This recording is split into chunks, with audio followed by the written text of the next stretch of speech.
Bahar bin Smith bebas dari penjara pada Minggu tanggal 21 November tahun 2021 ini.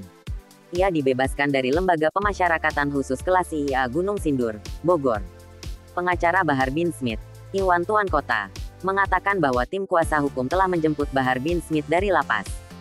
Setelah proses hukum yang amat panjang dan melelahkan, alhamdulillah akhirnya pagi ini, tim advokasi mendatangi lapas Gunung Sindur untuk menjemput Habib Bahar bin Smith yang pada Ahad ini, tanggal 21 November tahun 2021 habis masa penahanan beliau, ujar Iwan saat dihubungi Minggu. Iwan pun menyampaikan terima kasih kepada semua pihak yang membantu proses pembebasan Bahar bin Smith, terutama kepada Kepala Lapas Gunung Sindur serta jajaran.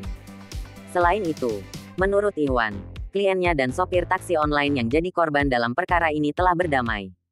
Korban telah memaafkan Bahar bin Smith.